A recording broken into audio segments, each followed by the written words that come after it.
Well, hi, thanks for joining me in my shop as I begin another project working on this really fantastic old shortwave tube radio. Boy, this guy's great. Look at that dial. It's pretty dirty. It's really dirty, in fact. But more than that, not only is he here, but so is his brother. His brother is here too. That's right, stereo radios, one for each eye. So the idea here is the individual who wants me to work on his radio went out and bought, I'm pretty sure it's this one, in its cabinet, got it home, and at some point anyway discovered that there was no speaker to go with it. So he shopped around and managed to find a second chassis, just the chassis, with the speaker. Now I don't have the speaker in my shop here. That's okay, because we're not about to turn these guys on at all.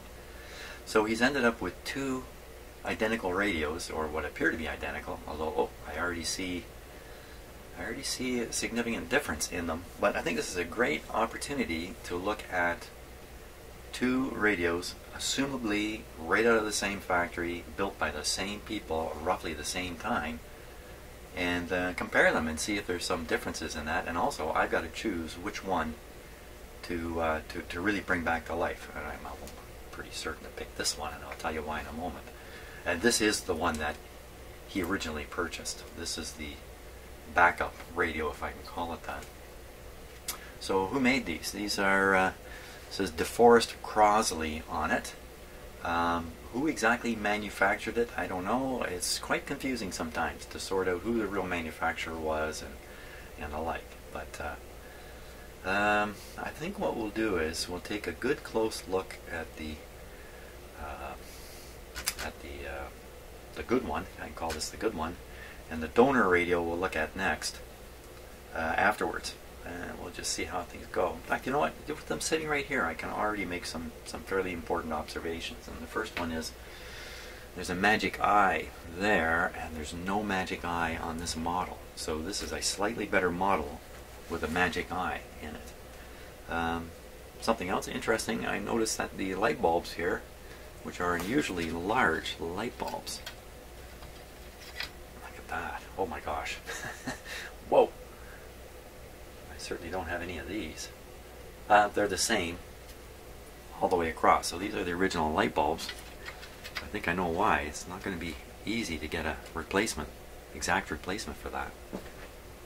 And this radio, the dial is of course the main attraction to the radio. So we got to get this dial lit right. So hopefully among all these light bulbs there's two that are working.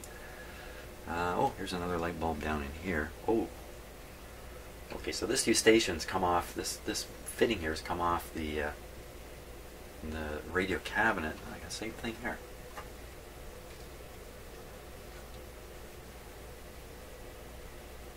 Different light bulbs. This is not the right light bulb, I'm pretty sure. Okay, any other really obvious differences in these two radios when you look at them? Now, I think this is the kind of radio that actually the indicator is actually a beam of light.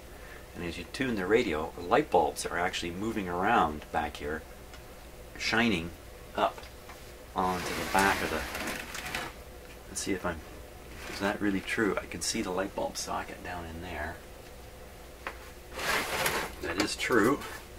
It's another really cool feature here. It's quite an old magic eye. The light bulb's in place here. Oh my gosh. Okay, so here we go. I might as well leave them both on my bench and just go at it. That seems to be what I'm doing now. Let's get the close-up camera close up here. Okay, so this is the good one. Here's those lights I was talking about, and then you tune the radio. See if I can get it tuning here. I gotta find which knob to turn. There we go. You can see the whole plate there is moving with the light bulbs attached. Of course, what that means now is they need a flexible wire connecting back, this wire, and look at the condition of it. So this is what happened in those days when they picked flexible wire. They accidentally picked wire that was not going to survive. Also, the formulation of the insulation that gave it its flexibility resulted in this. So these will all have to be changed. Let's see, they go right back. Not using my turntable here. They go right back. Now, I know that wire's broken off there. That's them there, going right back in to the radio, so it's not quite a plug. What's going on with this?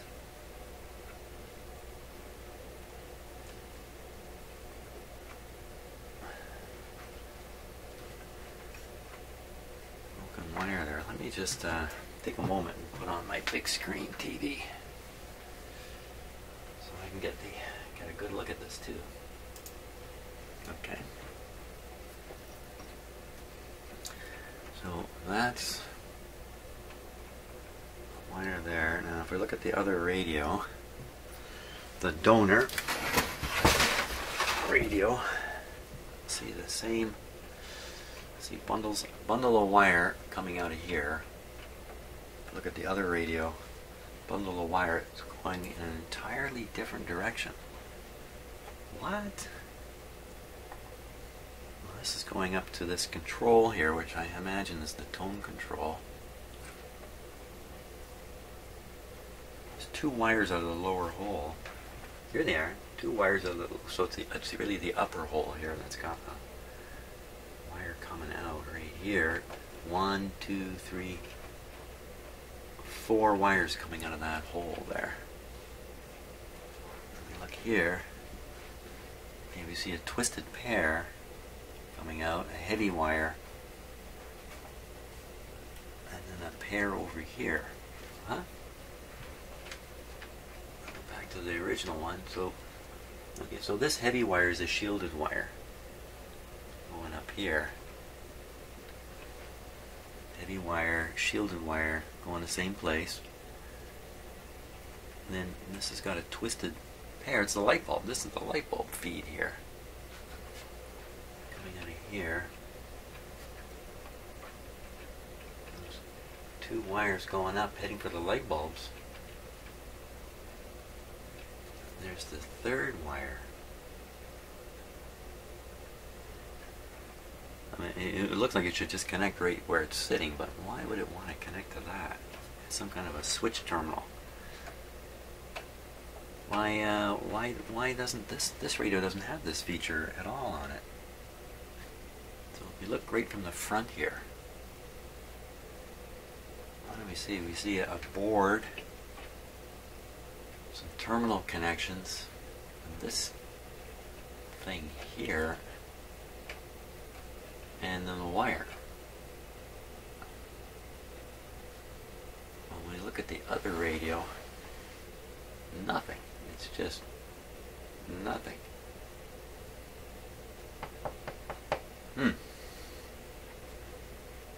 This linkage here, I believe, is the band change linkage. Goes up to this control here. I'd have to, I think that changes the band as we move it.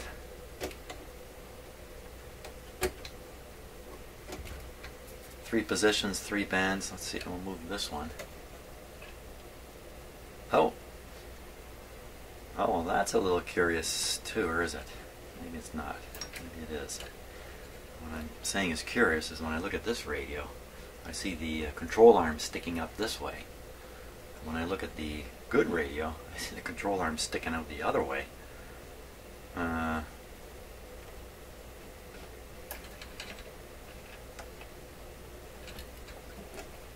know, this piece here is moving over those contacts. So you see what they've done is they've introduced another switch. This is the switch terminals, and almost certainly then this wire should go right where it wants to go. It should really be attached there. It's part of the switching arrangement here. None of it exists on this radio.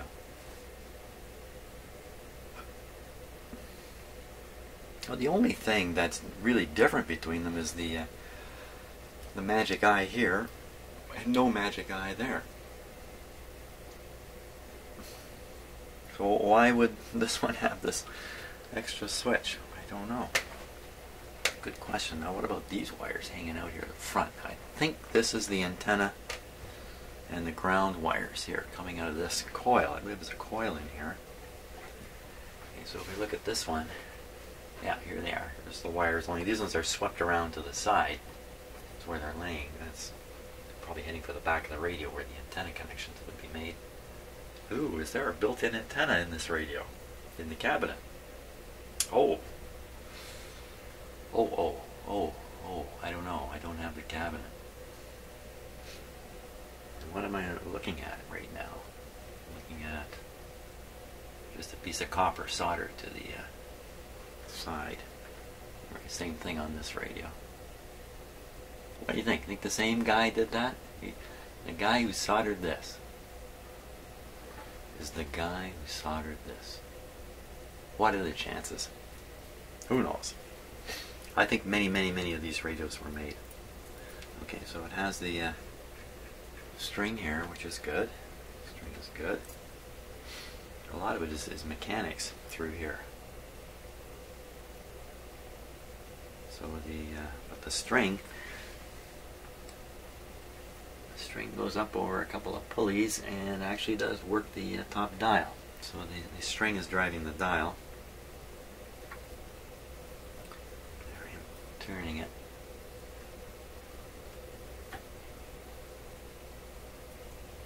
Very hard to turn this guy. He's really sticky. Well, you can see the string turning. There's a gearing system in here so that this is very much fine-tuning. See, this one's much better.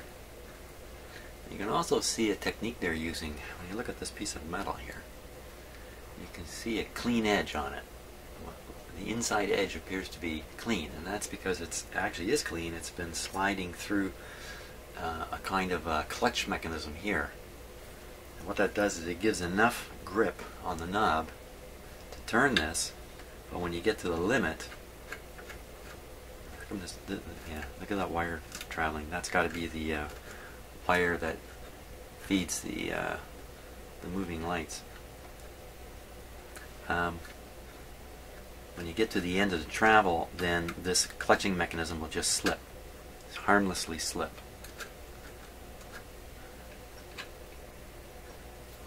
Whack of dust in there, eh? Okay, so still don't really know what this is down here, but hopefully it will come clear. Let's take a look at the reverse side of these radios here.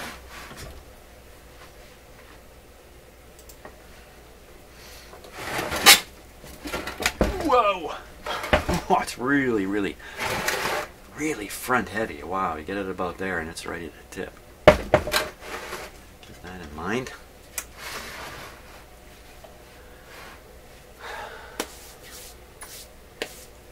Well, I'm going to guess these are the original filter capacitors here, and these are replacements. Not a tough guess. Not a tough guess at all. Notice these are metal. This one's got a paper cover on it under the clamp. I'm concerned about how the case of these is grounded to the radio. This one, someone has taped it. Someone has taped the whole thing up and then clamped it. Now here's the power cord. In both cases they're Junko. There's the speaker connection. Oh, there's something a little bit interesting. I'm not sure what to make of it. Let's just take a look here. So here's a mark probably put on at the time the radio was made. Probably by an inspector or someone like that marking it. It looks kind of like an X, not quite complete. If you look at the other radio, there's a mark there. That one looks a little different. That looks like it's almost marking, how to line this up. Although that'd be a little bit surprising. But how much you want to bet is the same person who put that mark is the same person who put that mark? I wonder. So let's take a look at a few other things. So here's the nameplate. We're going to get the serial number off this. What, am I crazy? Does that say set? No. No. Okay, volts 115, watts 70 watts, cycles 25 or 60. There's the type, 7D634. Be interesting to compare that. Where is it made? Rogers Majestic Corporation Limited, Toronto, Canada. For the DeForest Crosely Limited. So you can see what's going on here. The Rogers is actually manufacturing this in Toronto, and but it's going out with the Crosley name on it. A lot of writing on the top. Serial number. So that's what I really want to see there. A78681 7D684. Same thing. Ah.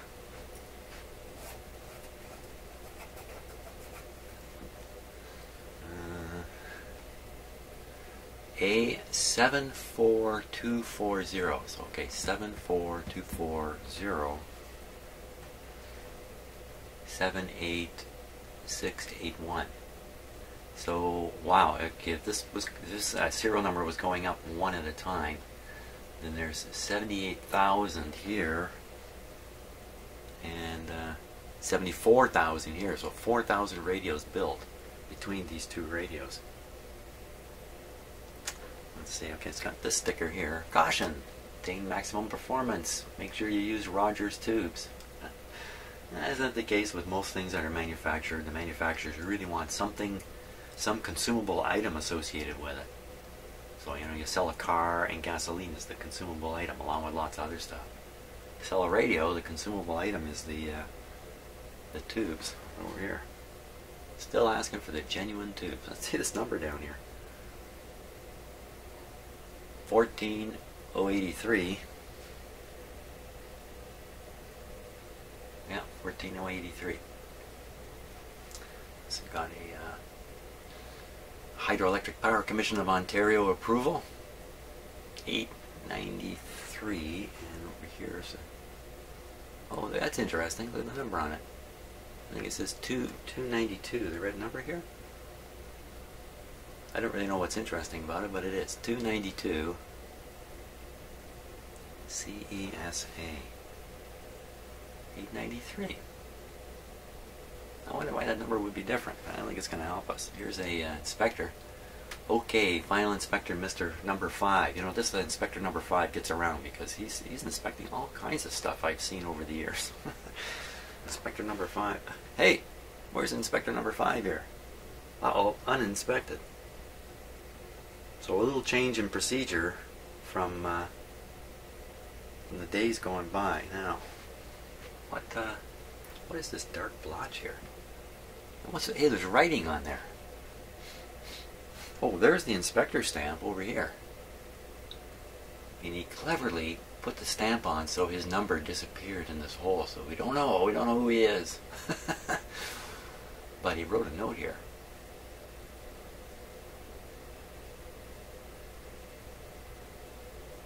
What the heck does that say?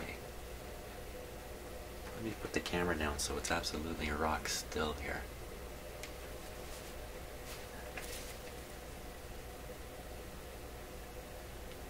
Now this is on the good radio. So at the bottom I can see it looks like HA4208 or MA. HA or MA. At the top it looks like it says, well, is that a name? Mrs. MRS? Mrs.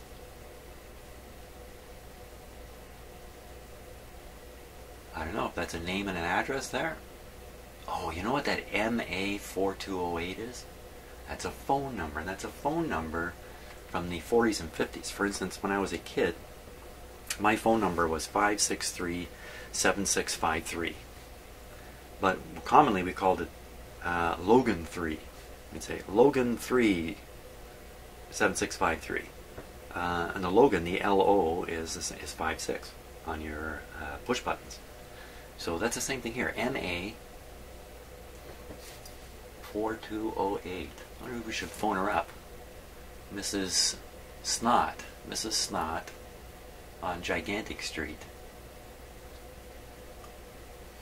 wonder if she's still wondering what happened to her radio. Okay, anything else on here of any interest at all? Down the sides. Down the sides. I don't think so. I wouldn't imagine so. Wow, all we've done is just kind of look around the skirt of the radio. We haven't even gotten into it yet, really. Okay, back to the longer shot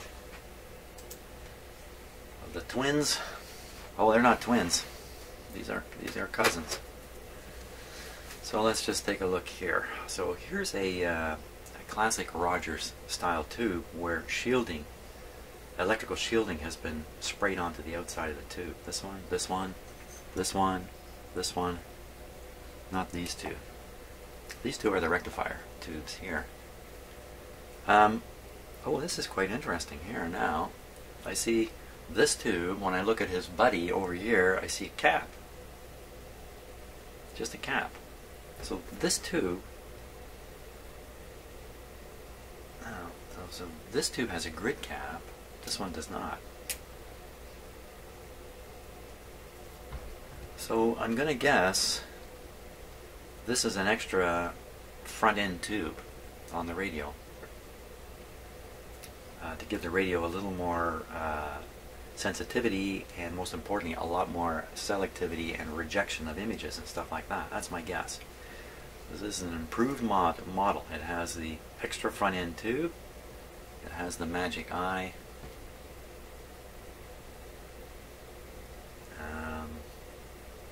So next tube over, this would be the output tube here. And look, see, it's missing on this radio. There's a good chance the reason it's missing here is it's gone to another radio, and somebody came and, because output tubes tend to have short lives relative to everything else, every other tube, because of how hard they work. So, not bad actually. I think it'd be interesting to know what tube this is versus these two. Maybe at some point we'll come across that. Now,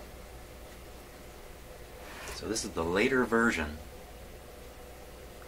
and they don't bother with this tube. Now that's another way of looking at this, that they may have discovered that they don't need this tube. Instead, a new tube had come on the market during the 4,000 units that were built between here and here. A new tube came on the market, and they decided to use it here. And this one tube does the job of these two. Well, that's another possibility. I mean, I don't know. I'm just making this stuff up. Just making it up as I go. Let's see. Now, what else? Let's see. The transformers are identical. Looks like all the bracket work, everything's identical. These are the different tuning here for the different bands. We're all set up here. You can see the plate here. It's the very same. Do not alter these adjustments without consulting instruction book. Yes, it's really true, because there's some, it's not quite as straightforward as you might think, adjusting these.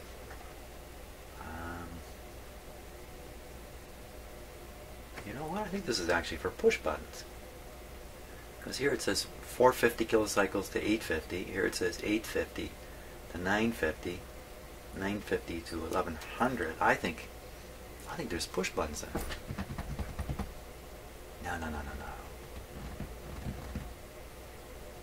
No. Okay, we'll just have to leave a question mark here, because I don't have any push buttons, and I don't see how you would. There's no plug going on either of these radios. Okay, so we'll just leave a question mark open there on what's going on. Let's take a look at the tuning capacitor now.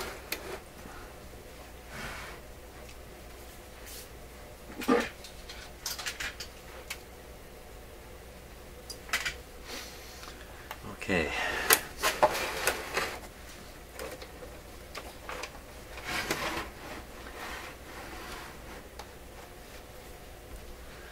So we see a bundle of wires tied by string here. And over here is a bundle of wires tied by a piece of string, the very same as here. Let's see, off the top here is a small terminal plate right here, and another one over here. You see exactly the same thing here. There's a resistor between them. There it is. Wire going down and coming right off the top. Oh, so this is the first tube, not here. not here. Not here. No, no, no, no, no. Here's where we're starting. So this is the first tube. So that crazy story I told is nothing but a crazy story. So first tube, second tube. At this point things change. So perhaps this guy had more output power. For instance, if you put one of these chassis into a tabletop radio with a smaller speaker, you don't need as much power to drive the speaker. So maybe you put a smaller output tube, and you don't need the preamp. This would be a bigger output tube on this radio, so it should be over here. No preamp tube, smaller output tube, something like that, driving a smaller speaker. This guy, the super radio here, he's got more oomph. He's got a bigger, badder output tube, and it needs a tube to drive it. That's not very good. Got an X on it. X.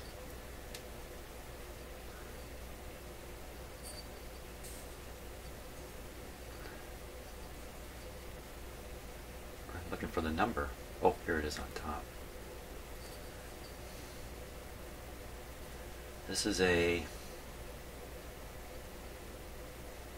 6F6. So interesting, you know, when you go to get a schematic, gee, what does the schematic cover for these radios? Does it cover this? Or does it look like that? Good question. Now, I have worked previously on this exact model of radio, maybe even more than once, come to think of it. It's another one of these radios that, these big radios like this, big shortwave radios, when these things are working well, they work really well. They're very sensitive, fun to use. Aside from the fact that these will look beautiful too with this fantastic dial up here. What other differences can we see? Okay, I see something over here. Let's go this way. Let's go this way.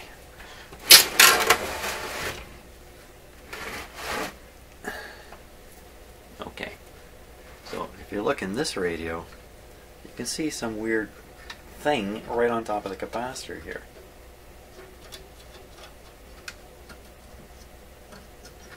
This one, it doesn't have it. There's nothing there.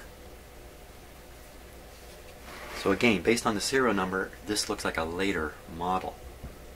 So this is a design improvement here in the radio. And what it is, believe it or not, it's a spring-loaded brush. And the brush wipes off the top of the capacitor here. When you turn it, the brush is just laying on the top of the rotating plates, which is exactly how that helps anything, I don't know, to be honest with you. They don't bother doing it on this side, they just do it on the one side. Here, let me give you just a little bit more of a close-up of it, since I like using my close-up camera. So here's the good radio, just the capacitor sitting there. Not much else going on. And we look at the other radio, boom, there's that spring-loaded broom, if you like a push broom. And it's all shot, by the way. The brooming part, the cleaning part, is probably felt. It doesn't look too good to me on here. Yeah, in fact, there's the holder. And the brush part, see if I can pull it out of there.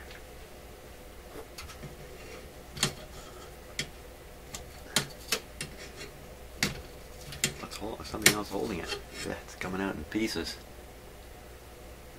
Okay, well, we'll leave it there for now, because I'm not intent on making the donor radio work. But frankly, if it's close enough, why not? The owner's not interested in the donor radio. He was interested in the speaker that came from the donor radio. Which, incidentally, I've looked at. It looks to be in very good shape. So I haven't tested it or anything, but it looks to be in good shape. So what else do we see? Well, I see something. I see something. You can see it too if you look. But you won't, because it's pretty hard to spot on camera. This.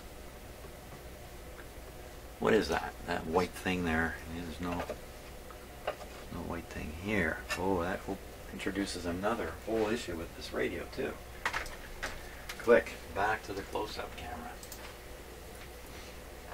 Okay, when you look on this side, okay, whoops, you can see, bring it down like this.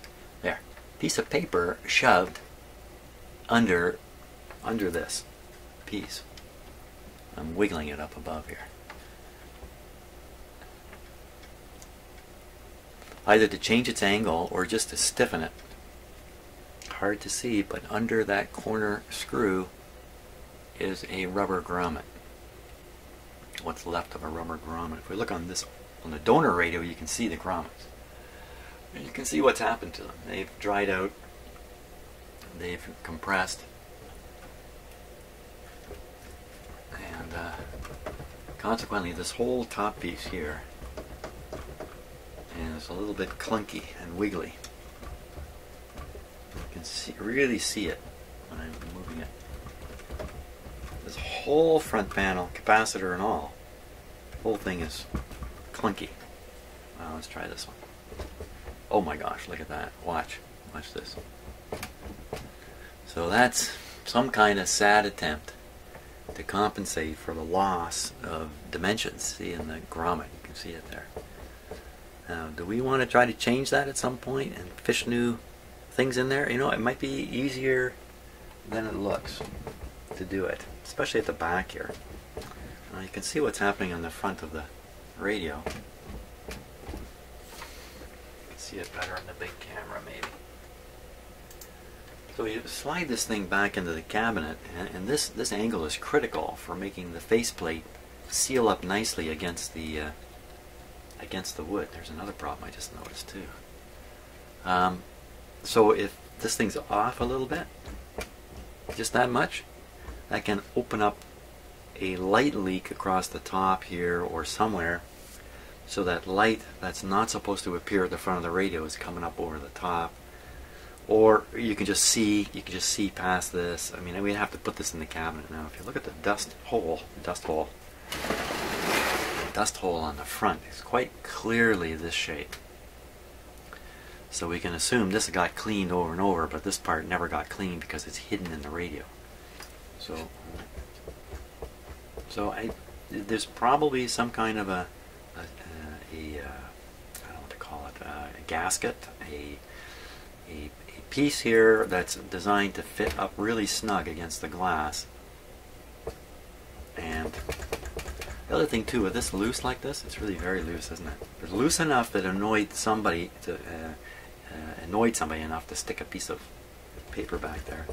But if you're going to grab the knobs on the front and it's going to do this, you're not going to be very reassured on the radio. So I think we will have to try to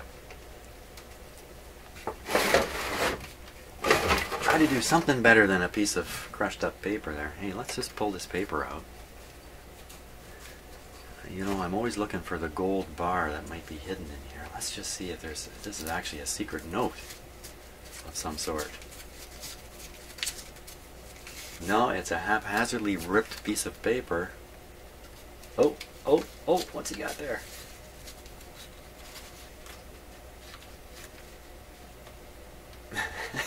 Too bad.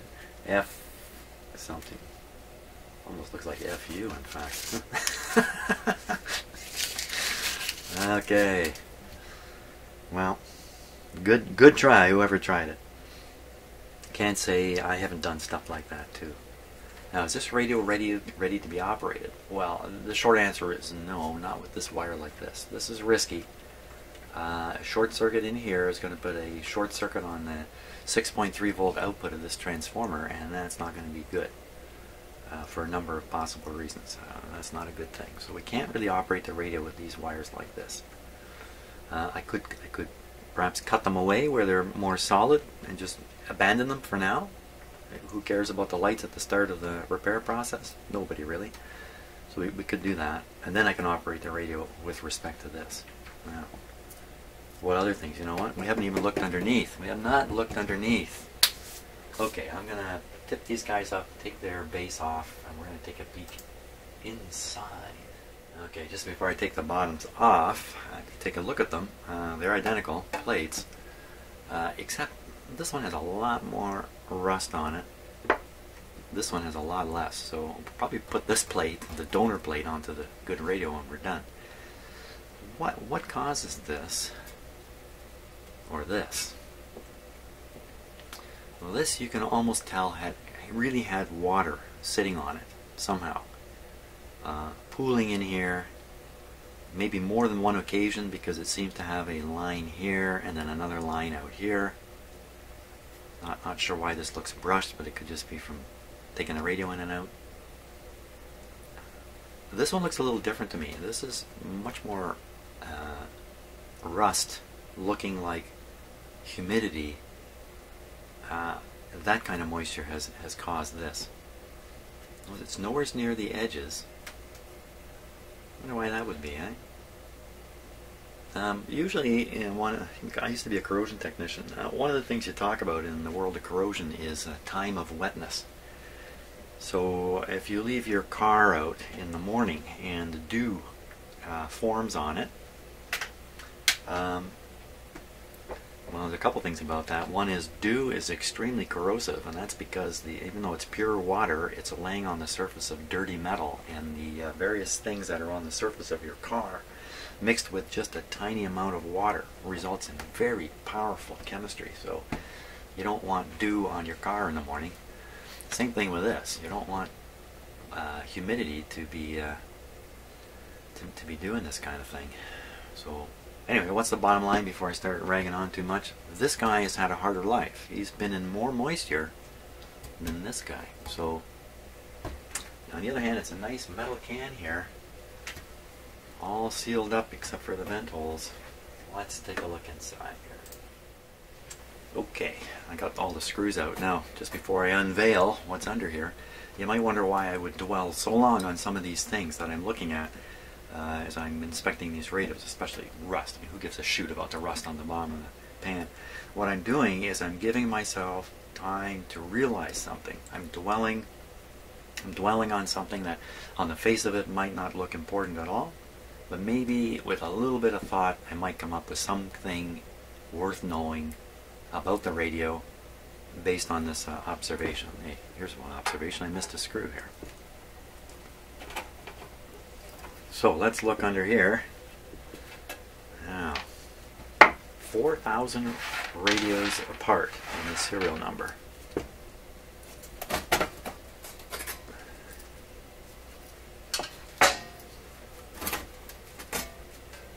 Hey, there's nothing in these radios. Yes, that's true. You see, that's one of the reasons I love working on these guys. Look at, next to nothing in these radios. Now just think about that when I was working on just recently the European Florida radio. How packed it is with stuff.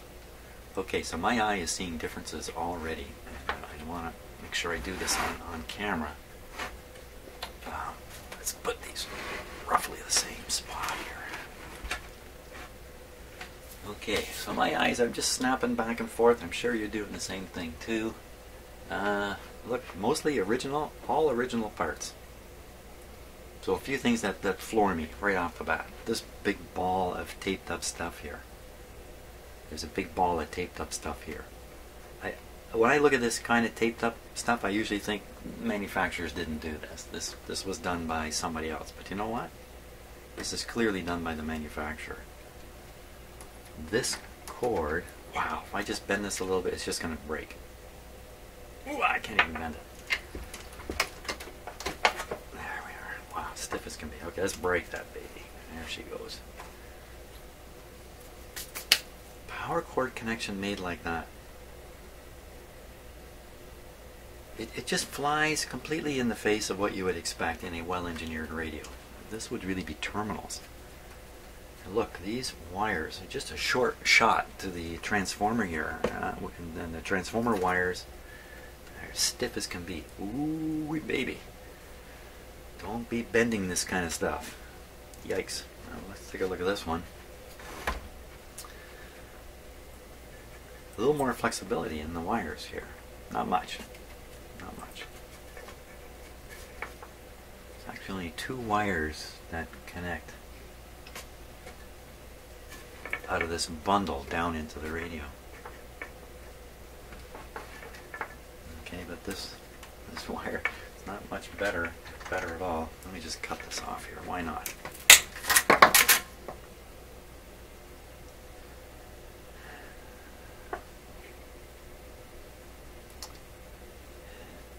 Well, I don't know. They could both be original. They could both be replacements.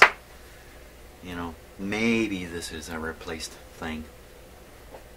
But I don't see any terminals. And you know what? If you did replace the cord, there's no terminals to replace it to. So you'd end up undoing and redoing this schmozzle. Of course, way back when it was done, if it was done, these wires would all be a lot more flexible.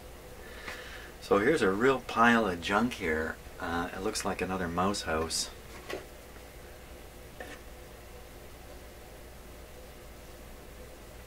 Maybe a mouse could come through these holes here. I don't know. Not sure about that. Now let's start looking at differences in here. So I'm looking down in this area.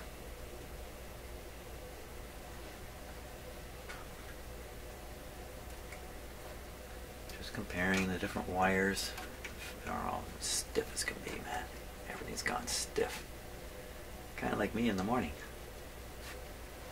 Capacitors look terrible. Oh, talking about looking terrible. Quick. You can see in this corner, and you look in this corner, things don't look quite the same. Let's take a look at that. So this is the good radio. That's the bottom of the capacitor.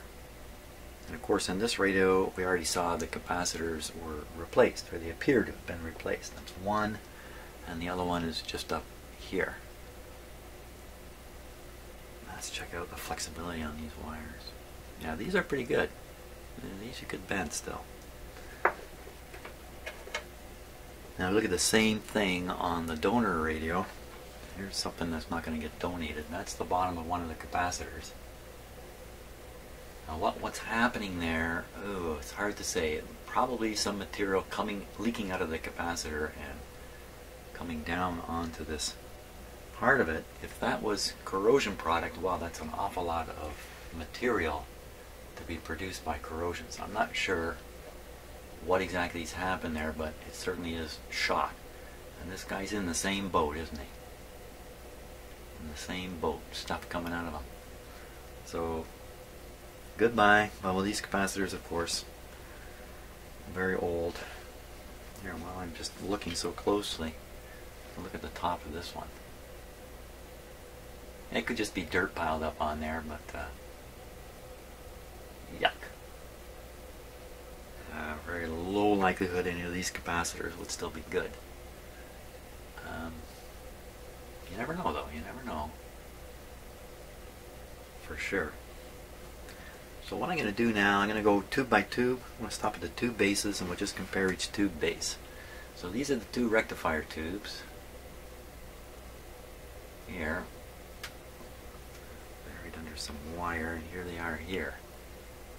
Now they look a ton cleaner on this radio. Of course, this one doesn't have a mouse house in it. So this is the good radio. Now we'll go back. Okay, we already looked at that. I think we've kind of peeked at these two terminals here. Terminal strips with lots of connections.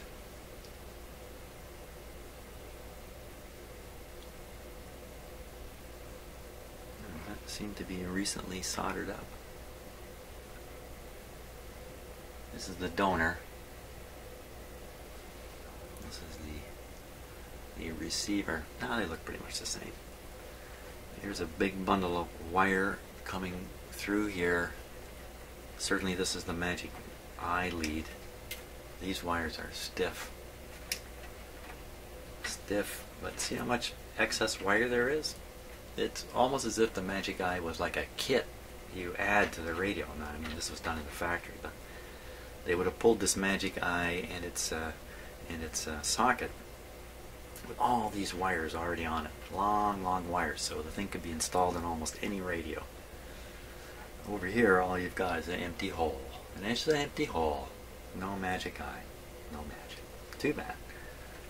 So, hopefully you don't fiddle with these wires and they're in fairly good shape up above. We'll just leave them as they are. But there's a chance These will all have to be changed out. Hopefully not. So 1, 2, 3 capacitors there, flying in formation. 1, 2, 3, 4. There's a fourth one. 1, 2, 3. 1, 2, 3, 4.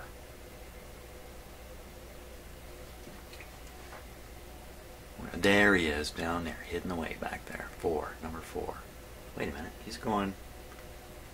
This. There is a difference here. This capacitor is going from this tube up to this one.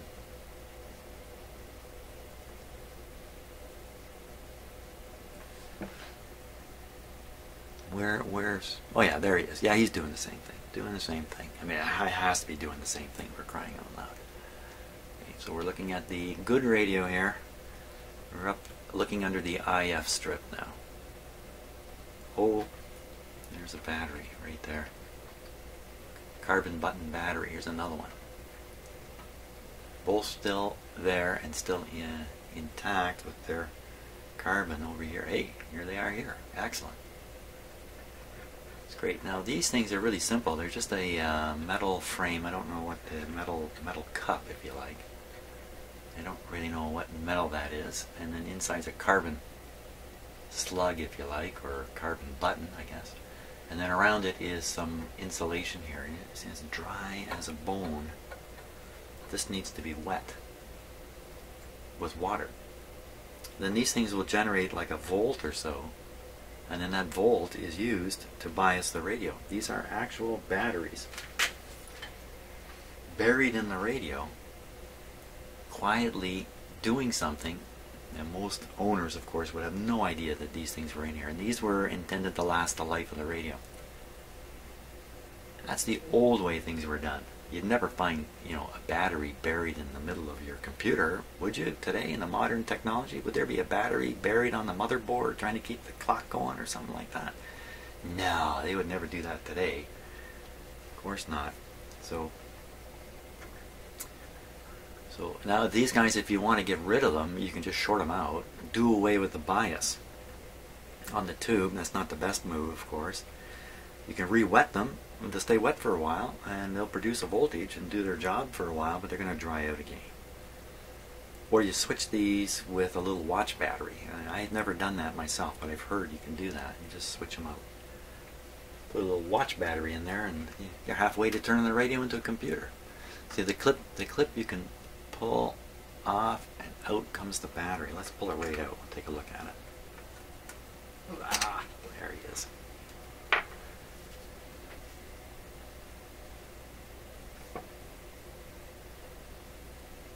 Got a number on it.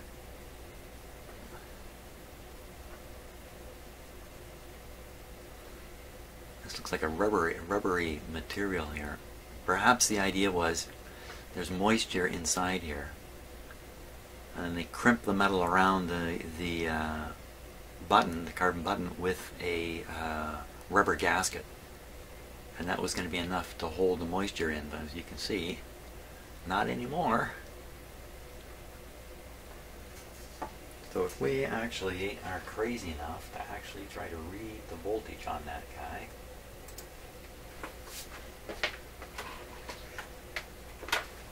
see what we get. I'm sure we're going to get nothing. Now there could actually be a voltage there, but there's so little oomph behind it. Even this meter will drain away the voltage right away. Let's see what we get. Because there's a certain amount of moisture, you know, always in there. What do we get? Looking like nothing. I'm now going to dart from the room here, throw a little water on this, we'll test it again.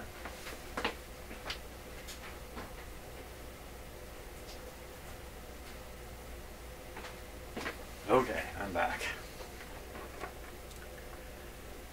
Now it's wet, so am I. Now, the leads themselves will kind of interfere with this test a little bit. Any metal you put into water develops a potential on it. Now, both these leads are the same metal. They should produce the same potential if they do. And if I manage to make a good contact on the carbon and the metal slug, it won't matter. So that's what I want to do. Make sure it's metal to metal contact here. What do you see on the meter now? Oop. Almost a volt. Almost 1 volt. And see it falling away. Oh, what's it doing? It's going up and down. Who knows what that is? So that's all it takes. But you'd have to, take your radio out, take the bottom off, get a hold of this, throw some water on it, put it back in. I mean, obviously that's a completely impractical thing to do. So we'll leave one recharged here. As we work along, we'll keep checking it to see if the voltage is standing up or not. I've certainly seen a number of these radios where the solution was to put a resistor across here. Just short, just bring a resistor right around. So that probably enables the self-biasing effect on the tube and produce a little bit of bias voltage on the grid, enough to get by. Because I don't think I'm going to go down to the local store and buy a couple of these carbon buttons here. I don't think that's going to happen. And can you buy them in like new state? I don't think so. I really don't. Now, I see something else that's worth looking at here. Let's put the close-up camera on it again. Just on the good radio, you see these screws. There are 2 of them here. They're standing way off the chassis, and that's because these are the screws that are holding the faceplate, the front plate. And they're not doing much of a job here. So this goop you see on it is what's left of the grommet, and it's actually melted. It really is melted. Now, maybe that's a long period of time. This is what it ends up looking like. Maybe this radio was operated really hot. I doubt it. I think this is just a time effect, but yuck. So it shouldn't be too hard to fix this up somehow. Now, these grommets are also sleeving the screw here away from the chassis. In fact, the whole chassis piece up here, this whole piece, seems to be floating relative to the chassis, or isolated from the chassis. I don't know that for sure. It can easily be a ground strap, similar to this kind of deal here, applying a firm chassis ground to the top piece there. But sometimes there is isolation between the tuning capacitor frame and the chassis, and it's done with these grommets. Don't know for sure what the story is here. Now let's look at all these coils here. We'll start with the donor radio. So these are all the tuning coils for the different bands, and of course their physical position should be fairly important, I would imagine. So we just look at the top view here, how they are, and then we switch over and look at the top view here. Yeah, let's do that again. Look here. Oh, look here. Okay, so you can see this coil is way out of position as compared, certainly, to the donor radio. When you look at the donor radio, you can see this makes sense, right? This is what you can imagine people would do. They would space these out like this. They wouldn't put them all in nice like that and then shove this one over here. How did this get shoved over here? I don't want to move it back. I don't want to move it back because it's just possible that this is a tuning action during the setup of the radio. You know what? This coil is also bent a little, well, a little more than this one, but not a lot. Not a lot. These coils seem to be crammed together too.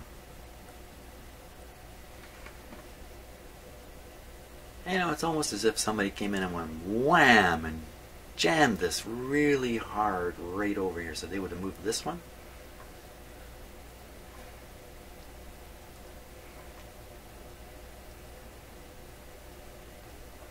Seems to be pretty much in the right position, doesn't it? See that screw down there, relative to that screw. Oh no, it's moved over too. It's straight, but the whole thing has been shoved over here. So somewhere along the line, somebody smashed all this stuff over. Which is kind of weird because it's underneath the chassis inside a metal cover. It doesn't look to me like anybody's looked in here since day one. That's what it looks like to me. I haven't seen any capacitor changes. Oh, no. Back up. Yes, somebody has been in here. They've done this. The guy who did this, in the midst of doing it, banged this stuff over. How exactly? Who knows? Would this throw the radio off? Oh, maybe not. You know, maybe not at all. Maybe a little bit. Would it be responsible for the radio not operating? No, I don't think so. I don't think this is any kind of really serious thing. But would I have noticed that without the comparison radio? I've seen a lot of radios with coils in them like this. And they tend to be arranged like this, spaced out. I think I probably would have picked up on it. This one in particular, which is tipped on a funny angle and is out here to be hit. It's out here to be hit. I think I would have picked up on it. But I won't do anything until we're actually operating the radio. So the great thing about these radios again is 1, 2, 3, 4, 5, 6, 7. What is that? 7 capacitors? That's it?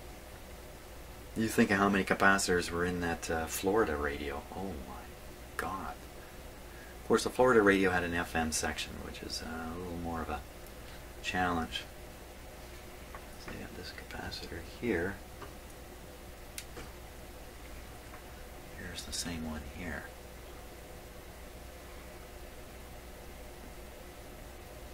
What's the white, what's the silver blotch here? Don't know. Meaningless, unimportant. Now, the output tube on this radio is this one here with the tube missing. And I'm looking at resistor up there. Body end dot.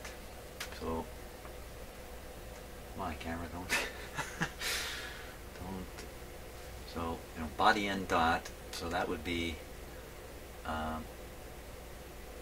looks like brown, maybe even orange, black, the dot. I can't tell the color of that dot.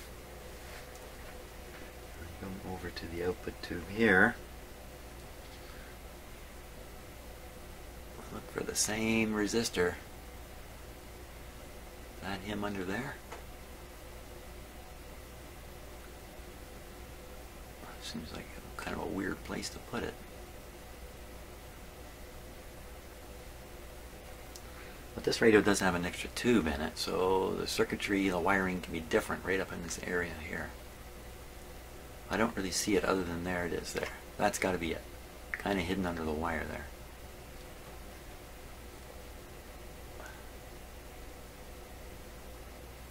Doesn't look burned up though.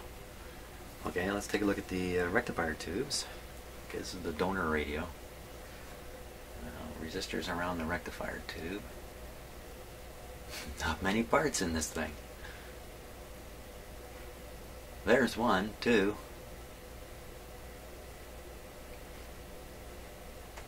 Okay, now we go from there to here. Oop. Things look a lot different here. Let's try that again. Okay, so I got these 2 resistors here connected to this terminal right here. There's the terminal. No, that's the wrong terminal. That's got the capacitor on it. The other, well, I don't know.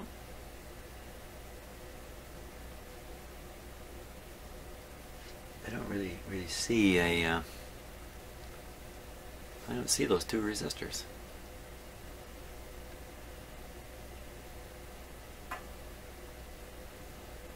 Well, again, what? I don't know. Some thought flashed through my head there, but well, no resistors. So the earlier version. Wait a minute. Here they are. This must be them down here. That's probably the two of them there. They're just right on the plug here that goes out to the speaker.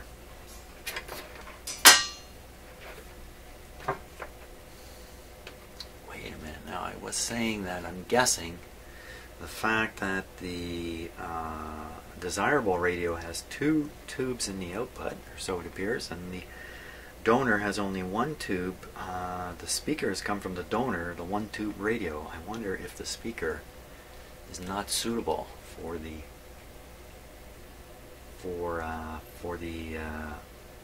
desired radio, and especially the wiring of this plug. I would hope not. It might be different. Well, let's settle that right now, if we can. Now, is there a key on this? How do you know how to plug in the speaker the right way? Sometimes two of the pin openings are bigger. I don't see it.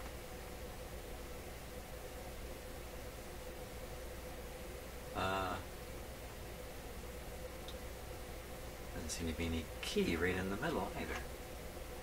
Let's take a look at this one. I'll have to get the speaker and take a look at it.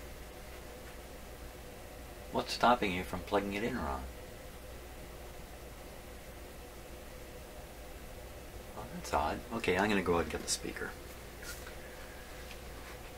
The time has come. Okay, here is the speaker. A little bit of an odd looking beast. You have this very large frame with a smaller speaker bolted into it. And if you're looking carefully, you've already seen what I've seen too. And that is that it's hard to see now on video, but yeah, you can kind of see it. The cone is badly distorted in here. Very badly distorted. Any distortions in the cone can easily move the voice coil a little bit, and you can get rubbing.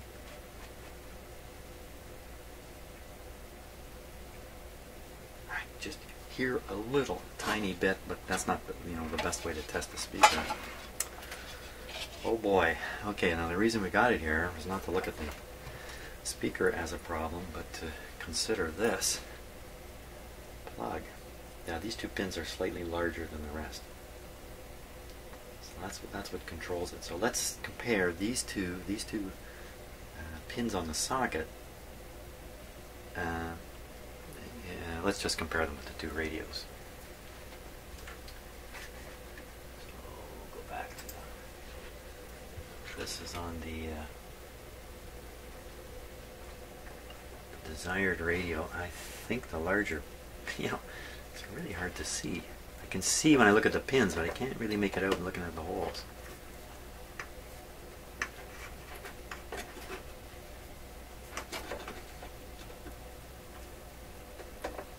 You can't have this plugged in wrong and not risk the whole radio. There we go. That's the way it goes. So the two larger pins are right up at the top here. At the top.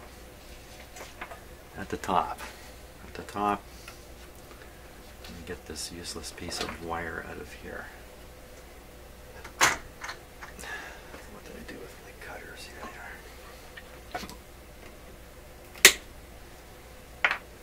they are. Okay. Now, looking at the top.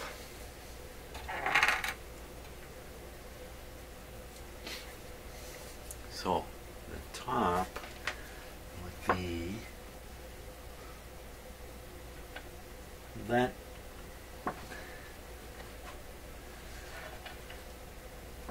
this pin and this one.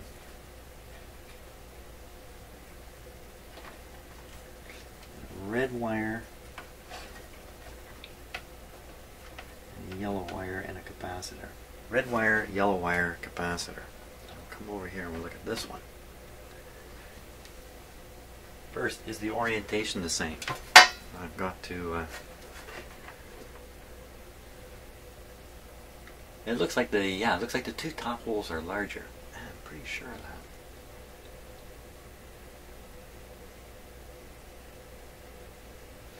Let's be absolutely sure.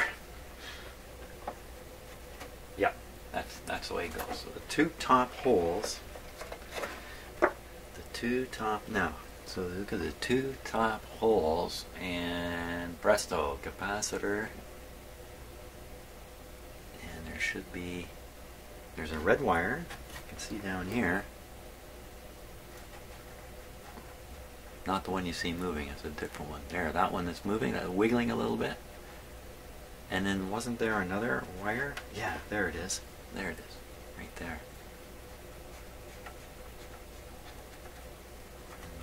Looks kind of like a greenish color.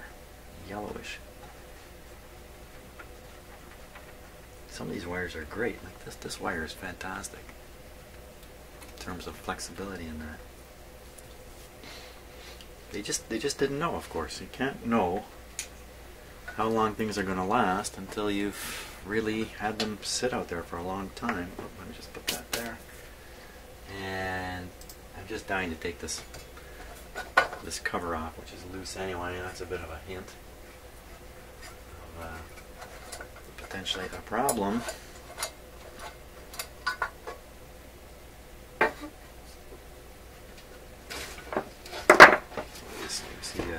Output transformer, field coil.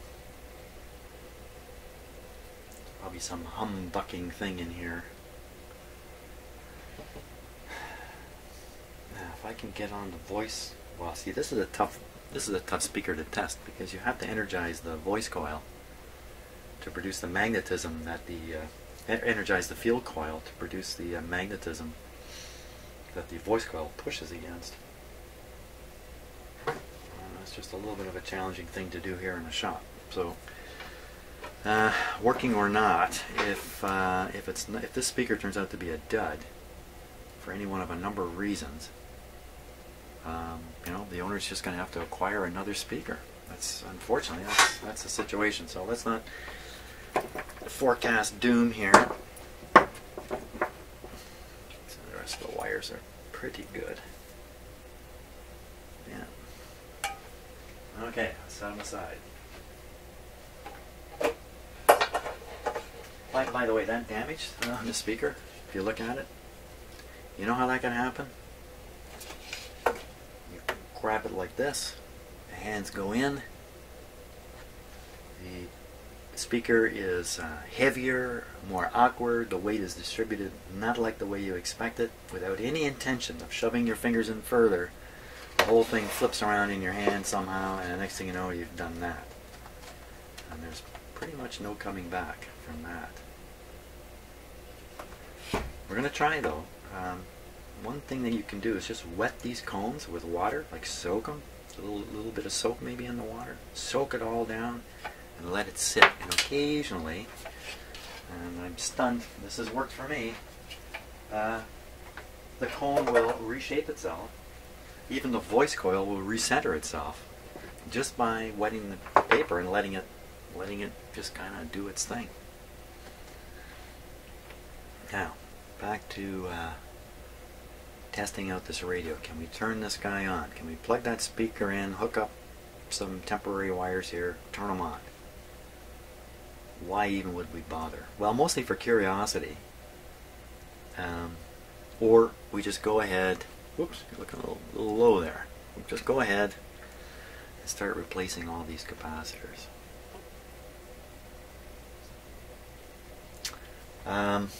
You know what? Like, if I replace these capacitors, I've replaced 30% of the parts in the radio. I mean, that's a big step forward. It's different than if you have Again, go back to that Florida European radio with 40, 50 capacitors in it. If you replace 10 of them, you haven't done that much yet. So this one, not a lot of effort, practically renew the whole thing. Certainly worth doing, I think.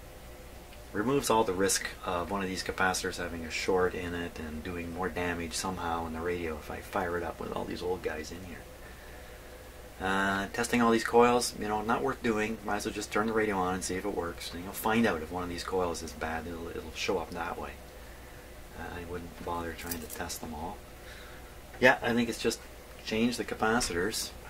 It has all its tubes. I don't think I would test the tubes. I would just try the radio. Maybe we'll find one, maybe two bad tubes in it. Probably not. They're probably all good. In terms of fixing this problem, that's a little bit down the road. I wouldn't worry too much about this at the start. There's always a chance we're going to discover that this whole thing is just a piece of crap and has to be thrown away. But the chance of that is very, very low. But even with a low chance of that, no use doing a whole pile of work and then discovering it, which is always the risk with this kind of stuff.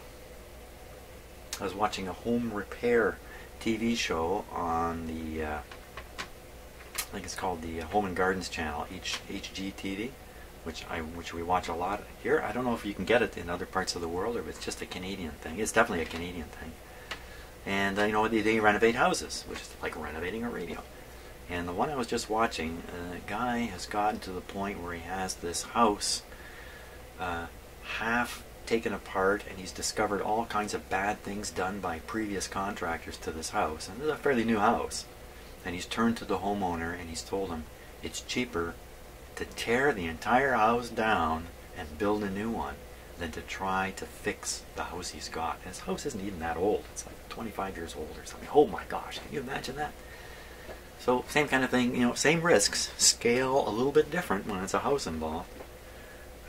You can go a long ways into one of these radios and then discover it's got a suicidal or a terminal problem in it, such as a dead power supply transformer. That reminds me of a radio I did a few months ago. I slugged it out for quite a while and then discovered that there was a short in the power supply transformer, and that was the end of that. Didn't pursue it any further. Okay, enough talking.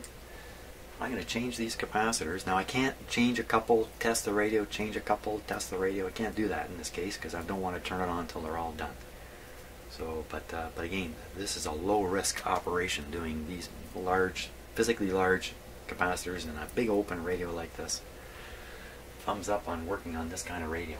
And I know in the end the result is going to be fantastic, but I think we're on a long road here again. Well, thanks for watching all this. And I'm going to go ahead and do the capacitors. And we'll see what we do next after that.